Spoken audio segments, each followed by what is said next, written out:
Hello, my dear friends. An empire that once ruled the world, but saw sex as a tool to dominate, torture, and demonstrate power. From emperors who kept male prostitutes as decorations, to festivals where women were whipped to increase fertility, nothing was off limits. The scenes you're about to hear are not imaginary erotica, but real history carved on walls, painted on plates, and recorded in official documents. Tonight, you will join me in exploring the most naked truths that the ancient Roman Empire left behind. So, before you get comfortable, take a moment to like the video and subscribe, but only if you genuinely enjoy what I do here. And let me know in the comments where you're tuning in from and what time it is for you. It's always fascinating to see who's joining us from around the world.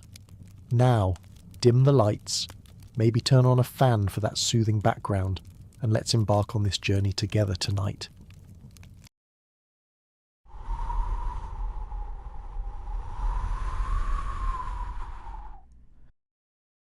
If we begin with the idea that sex was a personal matter in ancient Rome, we're already off track.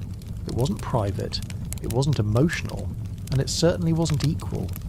In the Roman world, sex was never just about pleasure. It was about hierarchy, who had power over whom, who penetrated, and who was penetrated.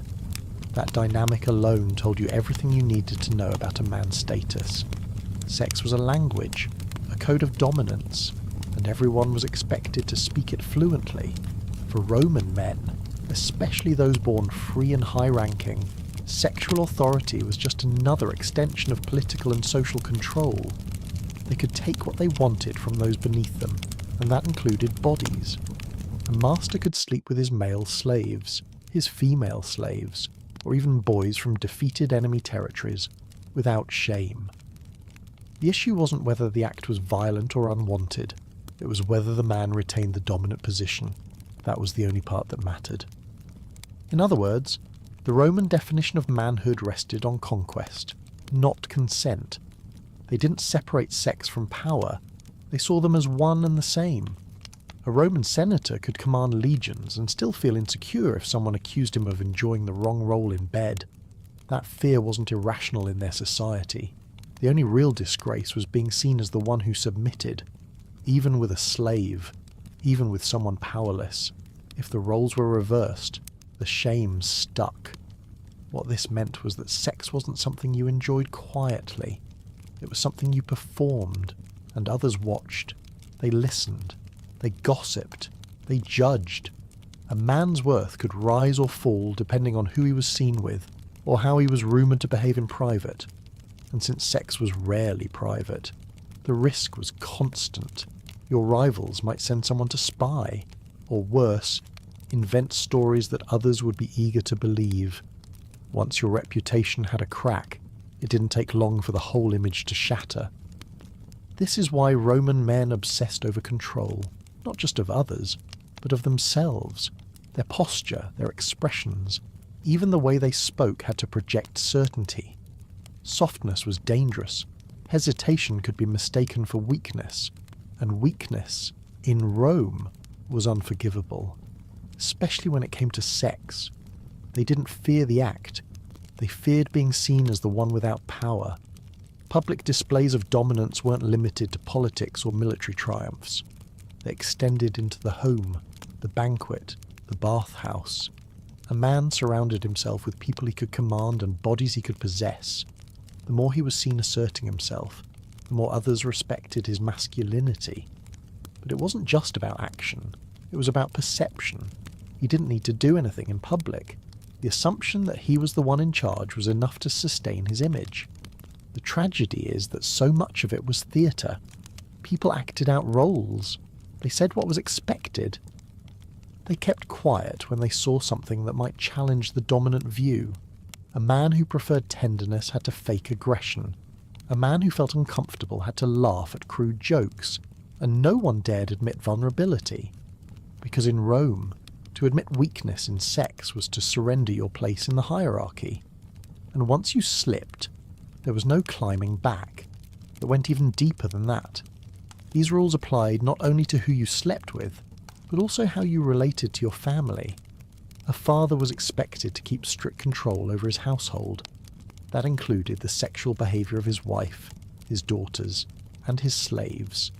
If a woman in his house was rumoured to be promiscuous, it wasn't just her reputation that suffered, his honour was questioned. People wondered if he had lost his grip, if he had failed to dominate what was his. The male body in Rome was not just a tool of war, but a weapon of control. To be admired, it had to be disciplined. To be feared, it had to appear untouchable. And to be respected, it had to dominate. Even in moments of intimacy, a Roman man was still expected to act like a commander. Passion was allowed, submission was not. The contrast between the two shaped everything from personal relationships to imperial propaganda. Statues of Roman leaders often showed them half naked, muscular, and firm. Not to arouse, but to assert. Their bodies were symbols of order, just like their military banners or their laws. And yet, those same bodies were always under scrutiny. One whispered accusation, one scrawl on a wall, and their strength could become the object of ridicule because no amount of muscle could save a man whose bedroom conduct was called into question. The double standard was clear. Women were not judged by whether they dominated or submitted. They were judged by who they belonged to. A woman's sexuality was not hers. It was a reflection of her male guardian status. If she misbehaved, it meant he had failed. But for men, their own bodies were the battlefield. They had to dominate constantly or face consequences that no battlefield loss could compare with. So when we speak of Roman sexuality, we're not just talking about preferences or habits. We're talking about a structure of power so rigid, so deeply embedded, that even a smile could be misinterpreted, even a sigh could be dangerous, and every interaction was a performance with real stakes. That is what made Roman sex politics more brutal than any law code. It wasn't enforced by soldiers, it was enforced by everyone around you. Sex was not something that happened behind closed doors. It walked into the forum with you, it sat with you at dinner, it followed you into the Senate. The pressure to appear dominant never lifted, and those who slipped were remembered not for what they achieved, but for what people believed they allowed. That's how gossip worked. It stuck harder than history. There was no neutral ground. You either dominated or you were mocked. You either acted the part or you were left behind. In Rome, being a man meant winning even in places where no one claimed to be keeping score. And losing that image could end everything. No title, no statue, no victory could erase what others whispered about your body. That obsession shaped every law, every custom, every fear. It wasn't morality, it was survival. And that survival depended not just on who you conquered in war, but who you conquered in bed, or who people thought you did. Next, we'll see what happened when that fragile performance failed. A scandal that touched the most powerful man in Rome. A whisper that never stopped echoing. His name was Julius Caesar, and the story is just beginning. That fragile image of dominance, which Roman men worked so hard to preserve, came with a safety net built into their society's slavery. Because while Roman law and custom judged a man harshly if he appeared submissive, it gave him nearly unlimited freedom when it came to people below him. And no one was lower in the social order than a slave. A Roman citizen could engage in all the sexual activity he wanted with a slave, and not a single eyebrow would be raised. Not by law, not by religion, not even by gossip. There was no shame in it because, in their logic, a slave wasn't a real person in the way a citizen was. Slaves were seen as property, and using one sexually wasn't considered adultery. A man's loyalty to his wife was measured not by his behaviour, but by whether he kept other freeborn women out of his bed. A slave did not count. That exception created a loophole wide enough to hide entire brothels inside it. And it wasn't just men using female slaves. The same principle applied to male slaves too. Imagine if today's marriage vows included a clause that said, unless it's with someone who legally counts as furniture. That's how detached Roman ethics were from ideas of mutual consent or emotional fidelity. The body of a slave was a sanctioned outlet. It didn't provoke jealousy, didn't require explanation, and didn't challenge the man's honour. It was expected, even encouraged, as a part of managing the household. These arrangements weren't discreet. They didn't have to be. A rich Roman home might have included several young boys and girls chosen not just for labour, but for sexual service. Their presence was obvious. Their function was understood. There were no whispered scandals or secret rendezvous. Their masters claimed them openly, sometimes assigning them nicknames that joked about their duties. And this wasn't a rare exception. It was common practice across villas, apartments, and even military camps. To the Romans, a man was only guilty of infidelity if he involved a free woman or a married citizen's wife. That was the line. Everything beneath that line was permitted, and as strange as it sounds now, no one worried about the morality of it. The concern was always status, protecting family honour, and family honour had nothing to do with how you treated people who lacked legal standing. This setup allowed Roman men to live with constant contradiction.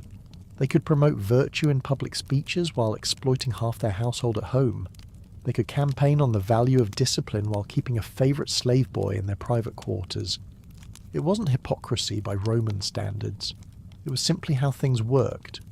The system was built to protect men's reputations while giving them unrestricted access to bodies considered unworthy of defence. Women didn't get this freedom. Their sexuality was guarded, monitored, and restricted, even inside marriage. A Roman woman accused of being with a slave could face severe consequences, not just social exile, but legal punishment too. She could be disowned by her father, divorced by her husband, or even executed if her family chose to treat it as a matter of grave dishonour. In contrast, if her husband took a teenage slave into his bed, she was expected to ignore it. Her silence was a form of loyalty. What's disturbing is not just the double standard, but how comfortable everyone was with it. There was no pushback, no legal reform, no recorded protests. Slaves were used in this way for generations, and the practice was passed down like any other household skill. Mothers might even teach daughters how to avoid becoming jealous, how to endure the presence of concubines without complaint. It was seen as part of being a Roman wife. The use of slaves for sex wasn't just allowed, it was institutionalized. Even in military settings, commanders were given young attendants for personal use. In the writings of Roman historians, such arrangements are described with clinical normalcy. These accounts don't hide or dramatize the relationships. They mention them as plainly as one might list dinner guests. And again, the point was not emotional connection, it was ownership. Some inscriptions and poems joke about these relationships. Some are cruel, some are mocking, but almost no one questions the morality of what was happening. The concern was always whether a man was acting too fond, too soft, too attached. Those were the real dangers, not the use of another human being, but the perception that you had forgotten your place as master. A Roman could sleep with a dozen slaves and still be admired, but if he showed too much affection to one, his peers might start talking. This system blurred the lines between private desire and public power. A man's household was a mirror of his rank. The more control he displayed, the more respect he earned. A wife who obeyed, slaves who submitted, and children who mirrored his values all reinforced his standing. Sex was folded into this structure. It wasn't questioned, because it wasn't separate. It was another form of command. It's tempting to assume that all men used their slaves this way, but that wasn't necessarily true. Some may have abstained, some may have felt discomfort, but refusing this kind of dominance came with a price. If a man did not assert his rights, others might assume he lacked the strength to do so. In a world so obsessed with hierarchy, even mercy could look like weakness. Silence could invite suspicion, and restraint could be seen as rebellion against your status. Slaves, of course, had no say. They could not legally refuse. There was no concept of rape when it involved a slave. Consent was irrelevant. Some may have tried to resist, but the consequences were brutal. Others may have tried to survive by becoming favourites, trading physical access for better treatment, but that didn't make it a choice, it made it a survival strategy. The normalisation of this behaviour left a deep scar in Roman culture. It infected literature, family life, and even religion. Gods were often imagined in stories that mirrored the actions of elite men. Jupiter himself was portrayed as a sexual conqueror, taking what he wanted, when he wanted. These myths didn't challenge power, they justified it. They reinforced the idea that domination was divine and submission was natural. Looking at it now, it's hard to ignore how thoroughly Rome tied sex to control. Nothing was sacred, nothing was truly private, and the cruelty wasn't in hidden corners. It was at the centre of how society operated. What shocks us today is the structure they call order. Next, we'll look at how Rome institutionalised that order even further, creating entire neighbourhoods, registries, and tax codes for a practice they saw as perfectly normal prostitution. But not all prostitutes were created equal, and in Rome, the difference between shame and celebration could come down to one coin and a public stage. If the sexual use of slaves helped men maintain control in private, Rome had another system to help manage desire in public. It was prostitution. But unlike in many other ancient cultures, where it remained unofficial or hidden, the Roman Empire didn't just tolerate prostitution, it structured it, regulated it, and taxed it. The business of selling sex became part of Rome's economy, its neighbourhoods, and even its festivals. And once again, the purpose was never pleasure, it was control. Sex for sale wasn't treated as a shameful back-alley secret. It was written into the laws. Prostitutes were required to register with local authorities. Their names, their services, even their fees could be listed in ledgers. The state didn't protect them from harm, but it made sure to take a portion of their earnings. They were both ignored and used. Their labour was seen as necessary, but their dignity was erased in the process. Imagine a world where the government gives you a license to be used, but never a shield to feel safe. That was Rome. There were no health checks, no rights, no protections, only taxes and expectations. And while prostitution was legal, it came with a permanent social stain. A registered prostitute could never marry a freeborn citizen. Her children were excluded from respectable inheritance. And even if she left the trade, the legal mark remained on her record. But within that world, there was structure, a hierarchy. Not all prostitutes were equal. Some worked in dark alley stalls called cubicular behind taverns. Others were attached to brothels controlled by powerful men, and a few operated independently, charging more and choosing their clients. There were streetwalkers, bathhouse workers, party girls, and performers. Some were slaves forced into it. Others were free women driven by poverty or circumstance. The lines between choice and coercion were always blurred. Roman cities had entire districts known for prostitution. These weren't slums hidden on the outskirts. They were woven into the city, near temples, along marketplaces, close to military barracks. Some streets even got their names from the services offered there. At night, oil lamps marked the entrances, and clients didn't have to guess. Lists of services and prices were sometimes scratched into the walls. Even the graffiti joined in, mocking or praising certain workers by name. Some brothels were plain stone rooms with nothing but a cot and a wall carving. Others catered to wealthier men, with paintings, cushions, and wine. The decor didn't hide the function, it advertised it. Frescoes on the walls depicted graphic scenes, offering previews like a menu, and the more upscale the place, the more exotic the theme. Egyptian motifs, Greek myths, wild animals. It wasn't about art, it was about fantasy. The irony was that the elite men who denounced public vulgarity often spent their nights paying for the same. Senators visited brothels, sometimes in disguise, sometimes proudly. Some even hosted their events, hiring groups of prostitutes for private feasts. These weren't quiet affairs. They were spectacles, dancers, music, flowing wine, and staged sex acts. In some circles, hosting an outrageous party was seen as a sign of wealth and sophistication. The women at these events were often chosen for their novelty. Some were known for their singing, others for their flexibility or unusual talents. They weren't called by their real names. They had stage names, short nicknames, or simply labels. They were commodities, passed around, evaluated, praised or dismissed.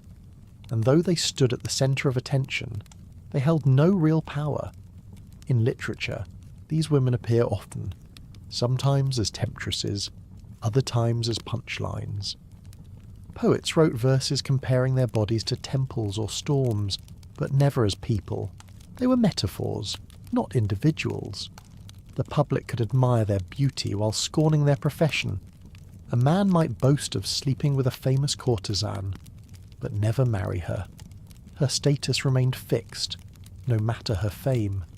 Even the gods seemed to allow it. Venus, the goddess of love, had temples where some rituals resembled commercial sex. Certain festivals encouraged loosened morals. During Saturnalia, slaves and masters swapped roles, and sexual behaviour became theatrical.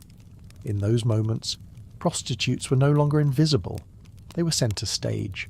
But as soon as the celebration ended, they returned to their corners, used and then discarded again.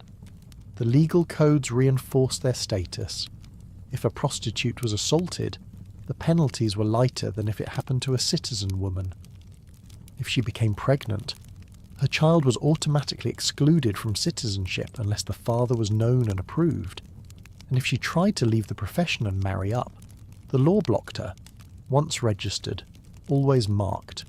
Rome's tolerance of sex work was never about respect. It was about boundaries. And yet, within that system, some women found ways to rise. A few became so well known that their names appeared in poetry and plays. They attracted wealthy clients, amassed property, and even sponsored events. But even then, their ceiling was low. No matter how clever or rich they became, they could never cross the final line. They could entertain the ruling class, but they could never join it. Looking at Rome's approach to prostitution, what stands out most is how organised the exploitation was. There was no pretense, no moral justification, just structure. It was a machine, and every part of it fed the power of men. The women were necessary but disposable, celebrated but never safe, and their existence helped reinforce the idea that power meant access, that control over bodies was the natural right of those who ruled. What shocks us is not that prostitution existed, it's that it was turned into policy, that it was tracked, taxed, and mapped like any other civic duty. Rome didn't hide this part of itself. It embraced it, wove it into architecture, law, and daily life. And for Roman men, paying for sex was not a vice, it was a privilege. Next, we'll go deeper into that privilege, to a holiday where rules vanished, whips replaced flowers, and sex became a sacred ritual, a celebration so chaotic it made the gods blush. Welcome to the Lupercalia. If Rome could turn sex into law, it could just as easily turn it into religion, and few festivals captured that strange blend of faith and flesh better than Lupercalia. Every year, in the middle of February, the city lets go of its usual constraints. Rules were relaxed, roles were reversed, and beneath the surface of celebration, something far more primal was on display. This wasn't just a party. It was a ritual with centuries of tradition, animal blood, and public nudity. The Romans called it sacred. Outsiders would have called it chaos. The event began with priests, known as Luperci, sacrificing goats and a dog in the Lupercal cave, the legendary birthplace of Rome's founders, Romulus and Remus. From the skins of those animals, they cut thin leather strips called februa. Then, almost immediately, the real spectacle started. The priests, naked or nearly so, ran through the streets of the Palatine Hill, lashing women gently with the strips, and the women did not run away. They lined up willingly, because in the Roman mind, being struck by goat-hide whips was believed to boost fertility and ease childbirth. Nothing says romance like getting hit with freshly skinned goat leather in the name of divine approval. But this wasn't treated as strange. It was celebrated. The crowd cheered. Wine flowed freely. The laughter was loud, and the rules of modesty were suspended for a day. Even high-born women, normally cloaked in layers of silk and protocol, would take part. Getting whipped by a Lupercus was a lucky charm, not an embarrassment. The atmosphere was unlike anything else in the Roman calendar. There were no formal speeches, no carefully choreographed processions, just a wave of bodies, sweat, wine, and tradition moving through the city like a living current. The line between priest and reveller blurred quickly, and that was the point. The sacred wasn't supposed to feel clean or orderly. It was meant to be raw. The Romans believed that the body could be a vessel for divine force, especially when stirred by fear, pleasure, or pain. The connection to sex was never directly spoken, but always understood. Lupercalia honoured fertility in all its forms. Women were blessed through lashes. Men proved their virility by running, shouting, and showing themselves without shame. And behind the rituals, parties took shape. Small gatherings turned into drinking contests. Private corners turned into public displays. The energy didn't return to normal when the sun went down. It only grew. The government, far from banning the event, supported it. Even as Rome became more structured, more bureaucratic, Lupercalia remained untouchable for centuries. It was a cultural pressure valve, a time to indulge impulses that were normally hidden. And because it was framed as a religious rite, almost nothing was off limits. If a senator joined in the whipping, people laughed. If a general got drunk and kissed a stranger in public, it became a story, not a scandal. The deeper reason this festival lasted so long was its mythological weight. It was rooted in the origin story of Rome itself. The wolf who nursed Romulus and Remus symbolized wildness, instinct, and survival. Lupercalia was a tribute to that wolf spirit, to the idea that civilization needed moments of release. And if that release looked like a frenzy of half-naked men chasing women with goatskin lashes, so be it. It's hard not to notice that the same culture that preached order and virtue made space for a yearly riot in the name of the gods. Roman discipline was always balanced by Roman indulgence. Their leaders spoke of restraint while secretly funding the chaos. The contradiction wasn't hidden, it was embraced. One day of madness helped preserve 12 months of control. That was the logic. And yet, as the empire shifted, so did its tolerance for older pagan customs. By the time Christianity spread through the ruling class, Lupercalia began to feel less like religion and more like heresy. Church leaders condemned it. They saw the nakedness, the drunkenness, the sexual energy, and labelled it a danger to Christian morality. There were efforts to reinterpret the festival, to replace it with saints and symbols, but old habits die hard. The last documented Lupercalia took place in the late 5th century, under the rule of Pope Gelasius III. He denounced the practice as indecent and unfit for a Christian city. And though some Romans resisted, the tide had turned. 1,000 years of tradition ended not with a riot, but with a decree. Whips were hung up, temples were repurposed, and the wild energy that once pulsed through the city every February was folded into something tamer. What remained was memory, and some believe echoes of Lupercalia lived on in later customs. Valentine's Day, with its arrows, hearts, and rituals of courtship, has been loosely linked to the older festival. But whatever resemblance exists is pale compared to the original. The real Lupercalia was not about cards or chocolates. It was about fertility, violence, and a thin veil between human and beast.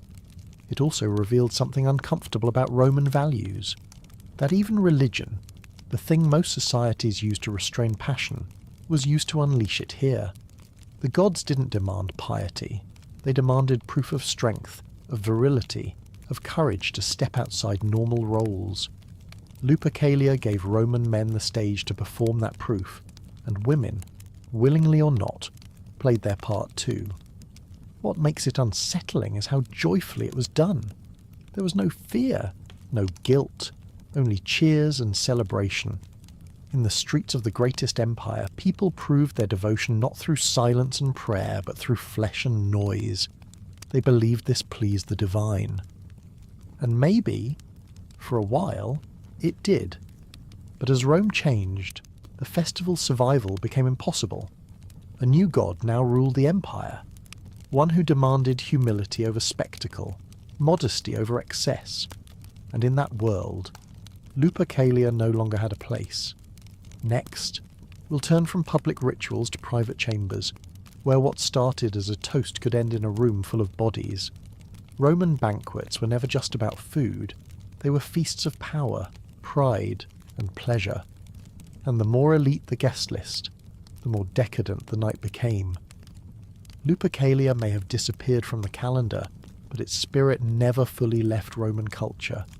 If the street no longer allowed for public rituals of excess, the private home stepped in to replace it.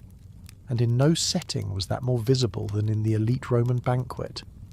These gatherings started with food and flattery, but rarely ended there. For the ruling class, a dinner party was not just about hospitality, it was a performance, an opportunity to display wealth, status, and sexual access all in one luxurious evening. The guests were chosen carefully, powerful men, rising politicians, artists, poets, and sometimes their mistresses or favourites. The atmosphere grew looser with every cup of wine. At first, the discussion stayed political or philosophical, but the later the hour, the more personal everything became. Jokes sharpened, hands wandered, bodies shifted closer. The servants knew the signs. They dimmed the lights, poured stronger wine, and made space for what came next. A Roman banquet without sex was like a theatre with no actors, empty, strange, and missing the point. These evenings often ended in collective acts that blurred the lines between host and guest. Pleasure and power. Slaves were expected to join in. Prostitutes were brought in ahead of time, waiting in the side rooms or even already present at the table. Gender didn't matter, neither did age, as long as everyone played their part in the host's performance of indulgence. There were no rules except one the host had to be in control. These weren't orgies in the modern sense of mutual abandon. They were carefully choreographed spectacles where hierarchy stayed intact. The host initiated. The guests followed. Those who hesitated risked seeming uptight or, worse, disloyal. A guest who withdrew too early might find himself excluded from future gatherings. And in Rome, losing access to these circles could mean losing everything. For the slaves and prostitutes, it was simply another part of their labour. They were passed between guests without pause. Some were praised for their beauty or skill. Others were laughed at, discarded, and called back later if someone changed their mind. There was no privacy, no dignity, only the rhythm of pleasure and display. What mattered was the mood, the pace, the sense that something extraordinary, something Roman, was happening. These banquets often included musicians, poets, and dancers, but eventually the entertainment turned physical. It became a challenge. Who could last the longest? Who could shock the room? Who could seduce the most partners in one night? Stories of legendary parties circulated for years. Senators who boasted of bedding 3 slaves in a row. Generals who laughed as they shared concubines with their subordinates. These weren't secrets. They were trophies. It's disturbing how often the line between celebration and exploitation was not just crossed but erased entirely. There was no consideration of consent from the lower classes. Their presence was assumed, their participation was mandatory, and their pain, if noticed, was treated as part of the experience. A powerful man could laugh about breaking a wine cup in bed but never mention the bruises on the boy beneath him. The structure of these events was mirrored in Roman values. Excess was not a flaw. It was a sign of achievement. To host a dull banquet was a social sin. To host a memorable one, even if it ended in chaos, secured your reputation. Men competed for influence through these displays, and women, if present, often played decorative roles or participated to elevate their husband's standing. Some parties were themed: Greek nights with togas and lyres, Egyptian feasts with dancers in golden masks, mythical reenactments where guests acted out scenes of seduction and conquest. The more creative the host, the more memorable the night. But beneath the costumes and music, the same principle remained: power expressed through appetite. Appetite is measured by how much you can consume and command. These events became so legendary that some philosophers condemned them. Seneca wrote about the corruption of Roman youth, blaming the banquet halls more than the battlefields. Others described the evenings with reluctant awe, acknowledging the brilliance of the host even as they cringed at the aftermath. But rarely did anyone speak for the ones used. Their names didn't survive, only their function. For those who lived to serve at these tables, the nights bled into each other. Pleasure for some meant exhaustion for others.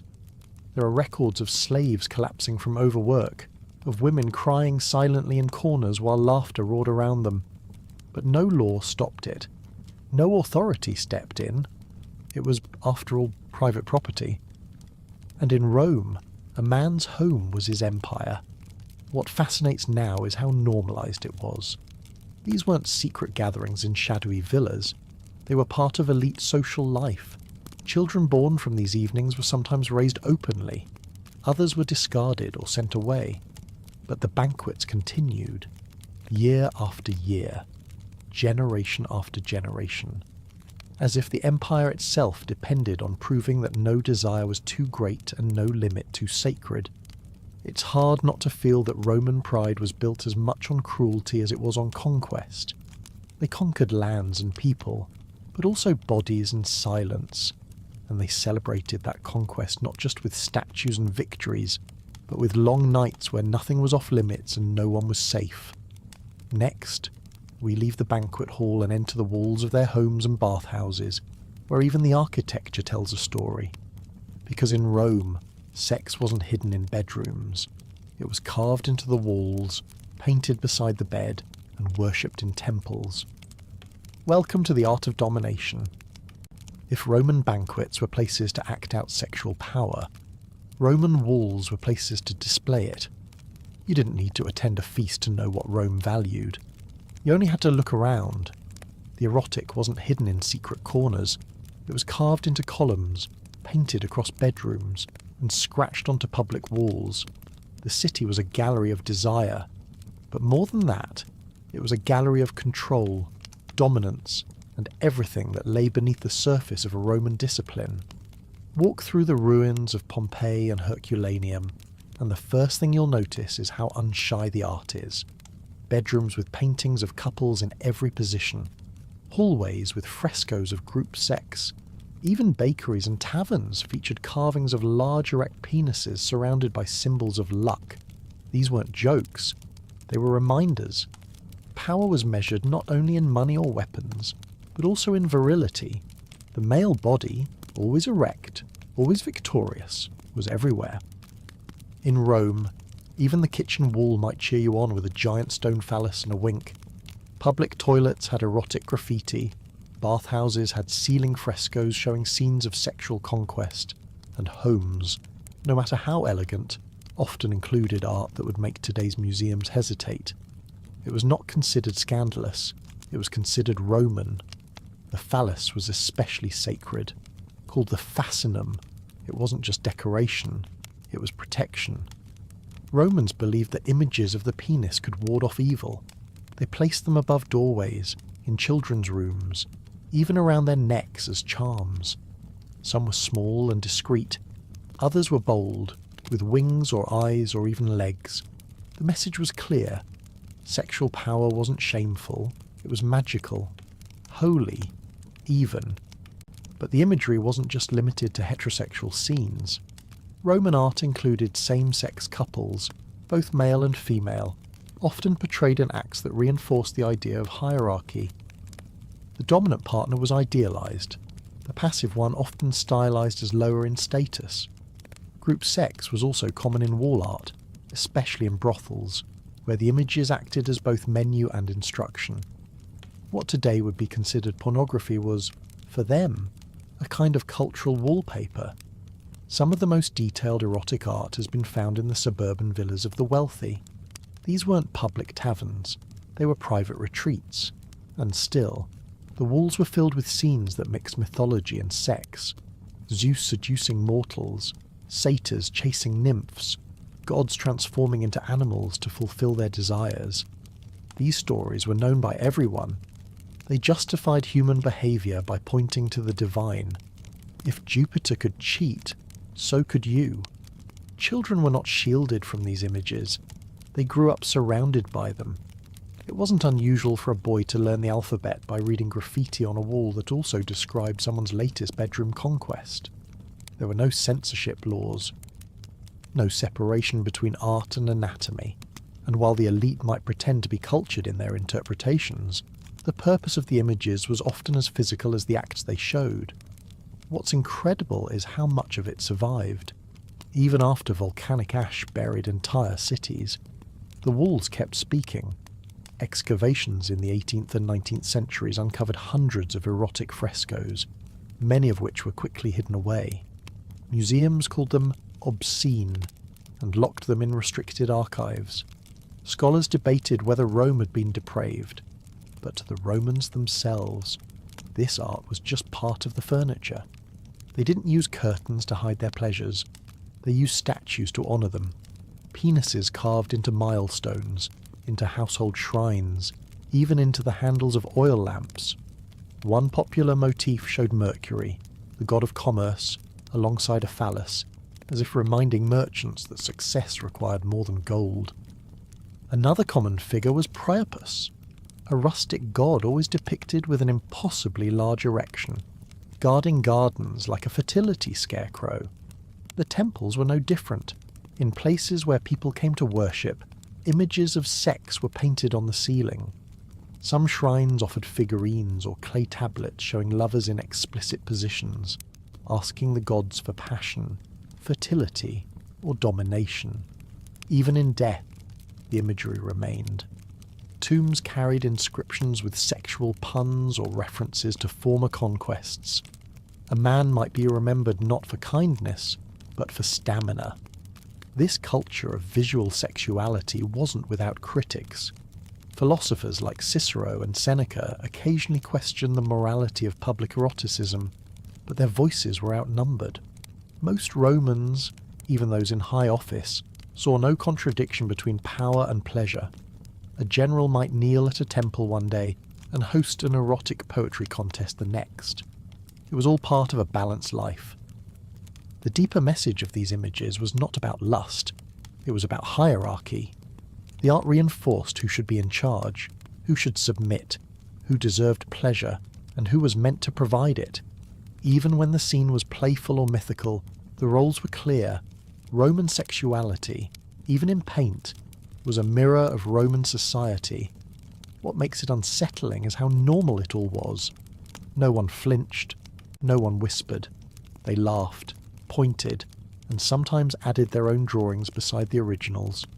The walls didn't need ears, they had mouths, and they repeated the same message again and again: dominance is beauty, submission is forgettable.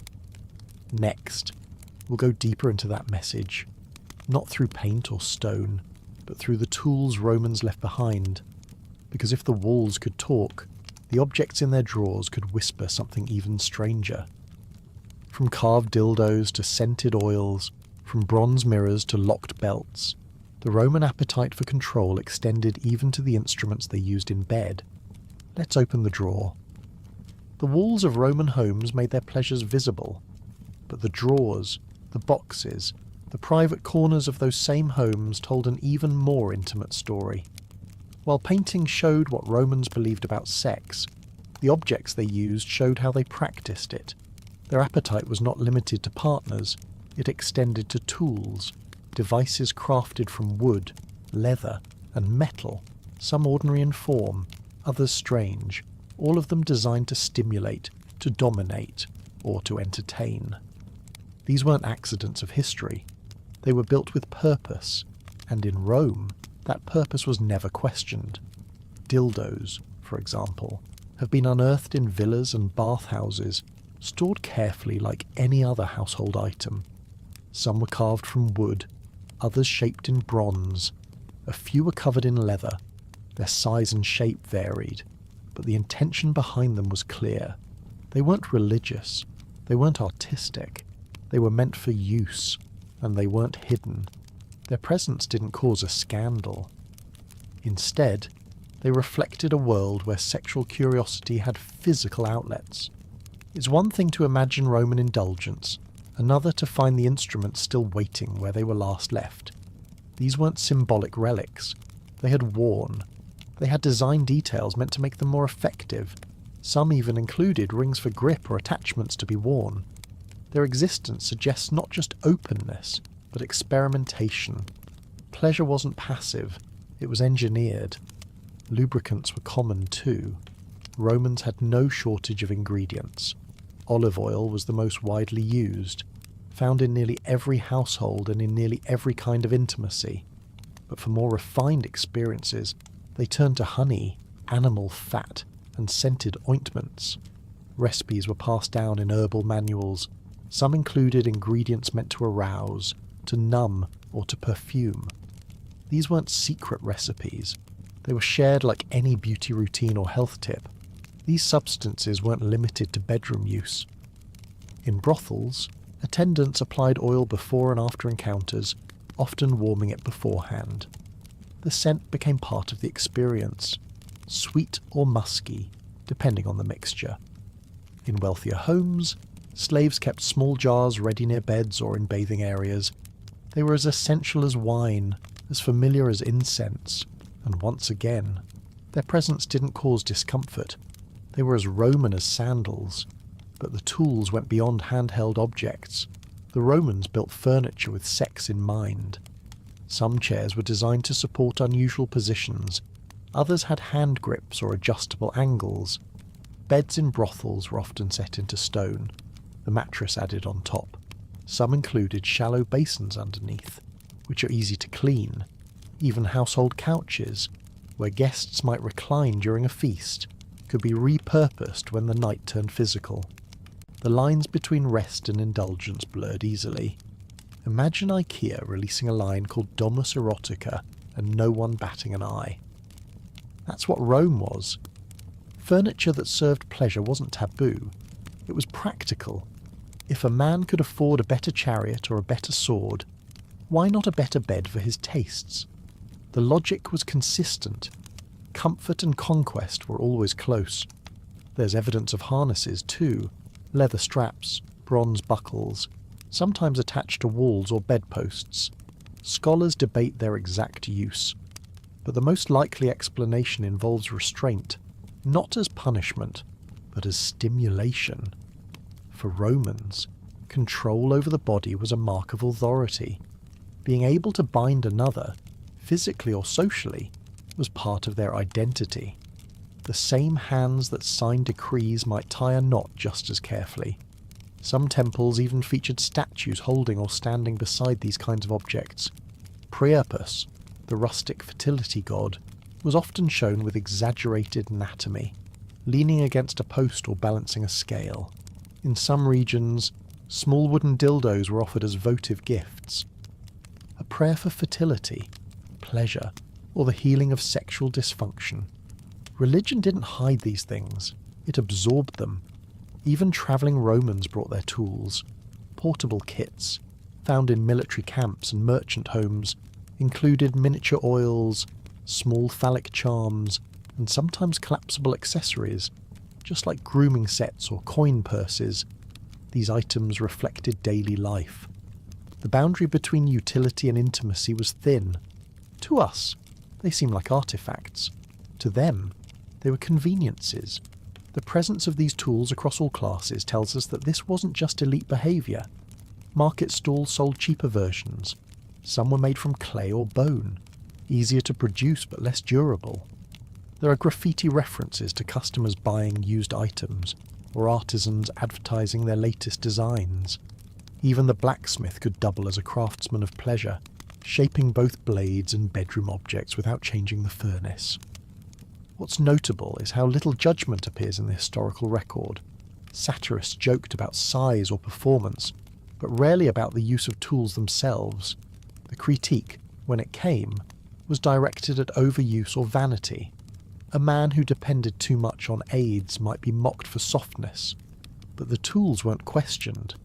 Their existence was proof of Roman values practical, direct, and willing to shape desire like any other aspect of life. What shocks modern audiences is not the tools themselves, but how ordinary they were in Roman hands. They weren't locked away. They were laid out, cared for, replaced when worn. The culture didn't treat sexual desire as something dangerous to manage, but as something to be refined, like taste or conversation. Of course, the freedom to use these tools was not shared equally. As always, slaves had no voice in how they were used. Women had less room to explore without consequence. And those at the bottom of society might use tools for others' pleasure, but never their own. Just because Rome built the devices didn't mean it gave everyone the right to enjoy them. Still, these objects survived. In museum drawers and archaeological sites, they sit quietly, holding the fingerprints of a culture that took physical desire seriously. Not in secret, not with shame, but with wood, oil, and iron. Next, we turn from tools to the ones who used them most visibly, not in bedrooms or temples, but in open markets and alleys. Because in Rome, not all lovers were free, and the most visible figures of Roman sexuality were often the most vulnerable the boys kept as favourites by powerful men. The tools of pleasure told one story. The people they used told another. In Rome, objects could be owned, but so could bodies. And in the higher circles of society, ownership was not just about labour, it extended into intimacy. Roman elites did not just collect statues or chariots.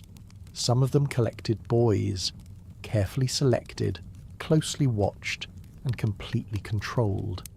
These young companions served as living symbols of luxury and dominance. Their role was unspoken but understood. They were not adopted. They were not sons. They were for pleasure, known as delicia, meaning delights. These boys were often brought into elite homes as ornaments of indulgence. They came from conquered lands, slave markets, or poor Roman families who sold their children out of desperation. The wealthier the patron, the more exquisite the boy. He was trained not only in behaviour but in presentation. Hair curled, skin softened, body kept lean and youthful. In essence, he was turned into a decorative object that also happened to breathe. These boys were not hidden. They accompanied their patrons to banquets, rode with them in litters, and sometimes slept on cushions beside their feet during meetings. Their presence did not provoke outrage. It enhanced the status of the man who owned them. The ability to maintain such a companion required wealth, discretion, and a reputation strong enough to deflect criticism. In public, the boys might pour wine or recite poetry. In private, their duties were more personal. Consent was never part of the arrangement. These boys had no voice in what they were expected to provide. Some were as young as 10, taken before they could understand their role. They were expected to please, to obey, and above all, to never challenge the man who owned them. If they showed reluctance, they could be beaten. If they aged out, they could be discarded. In every sense, they were possessions. Imagine living in a world where your body was polished like silver and displayed like furniture, and no one found that strange. That was the world of the delicia. Their silence was not only expected, it was part of their appeal. To speak too much, to express emotion, was considered disruptive. The ideal boy was beautiful, quiet, and pliable. And for Roman men, This kind of control was not immoral, it was admired. Some emperors made this practice shockingly public. Nero famously married a boy named Sporus, dressing him in women's clothes and calling him his wife. Later, he played the husband to another young man, alternating roles depending on the crowd. Elagabalus, another emperor, kept an entire household of young male lovers, rewarding them with titles and gifts. These actions raised eyebrows, but not because of the boys. The criticism came when the emperor appeared too emotionally attached or behaved too much like the passive partner. The line was always about dominance. A man could surround himself with boys as long as he remained the master.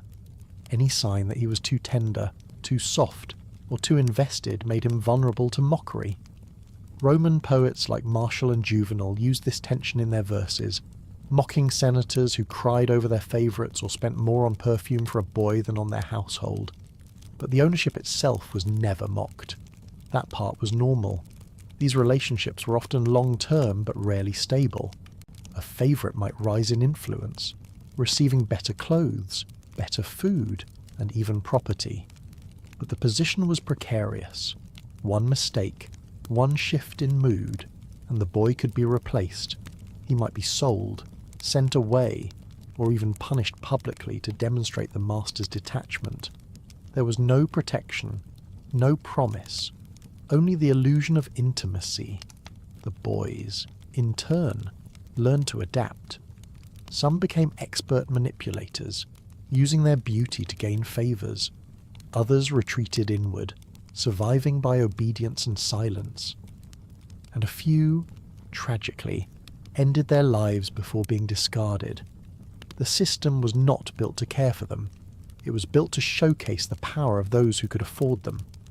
Roman society rarely questioned the ethics of these arrangements.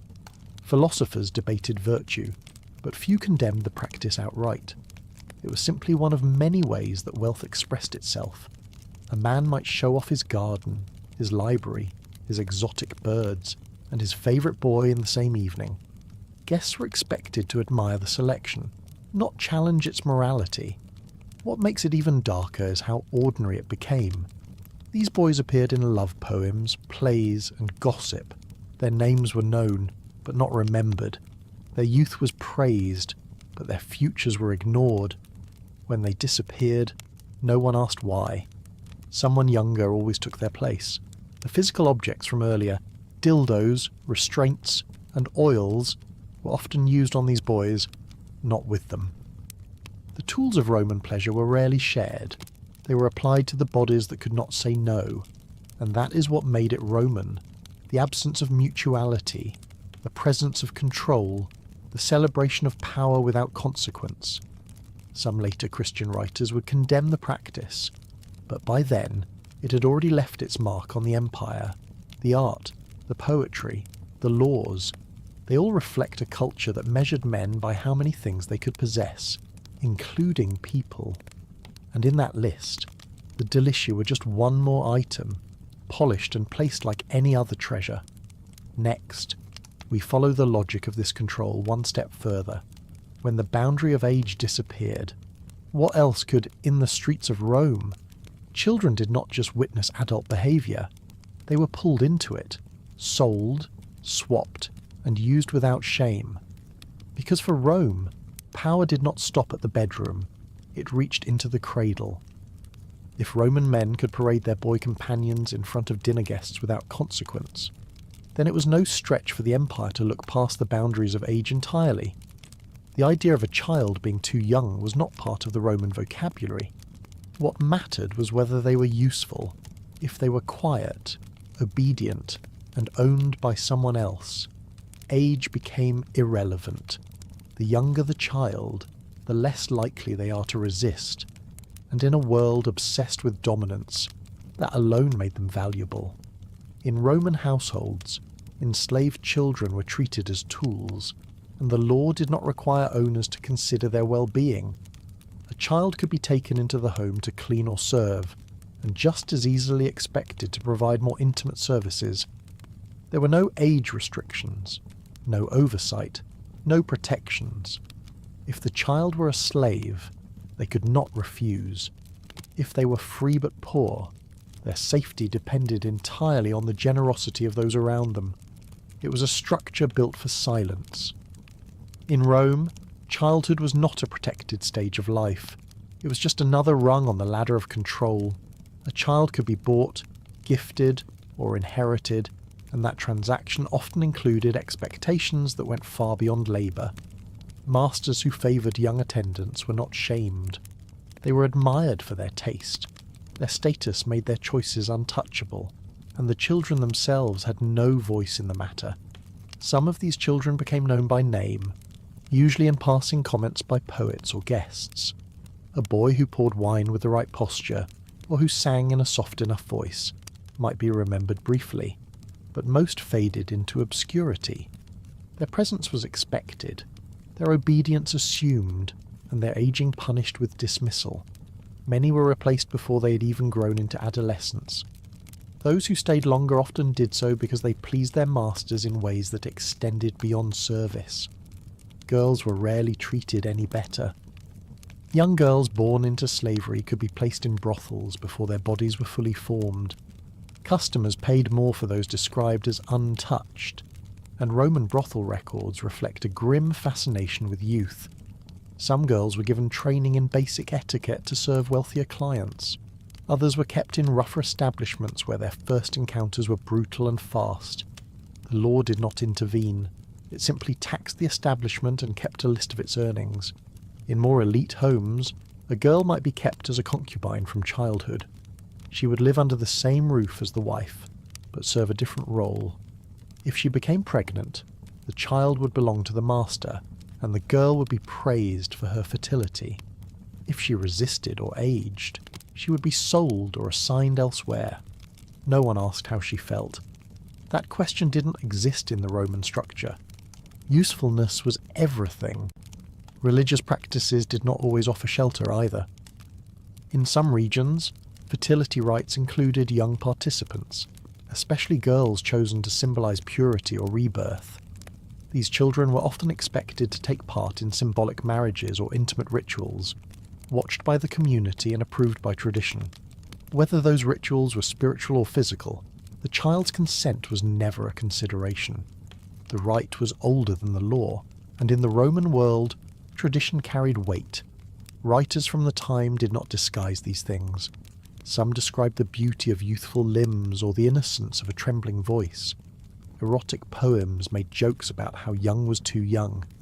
The satire targeted the aging patron who could not resist a boy of 10, but never questioned the system that made such a thing possible. The joke was always about taste, never about ethics. What disturbs us now is not just what happened, but how it was ignored. There were no reformers, no whistleblowers, no structure for justice. A child could be hurt, and no one would record it. The household would go on, the master's life would remain untouched, and the child would be replaced as if they had never existed. Those children who survived learned to adapt quickly.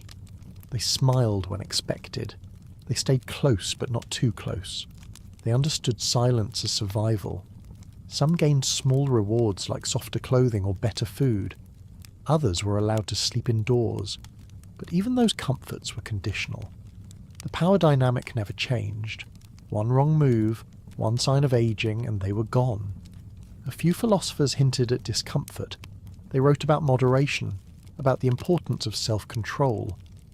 But even these voices were more concerned with how indulgence made a man look, not what it did to the person he used. There was no concept of psychological harm, no word for trauma. A child's pain did not carry forward. It stayed locked inside the walls where it began.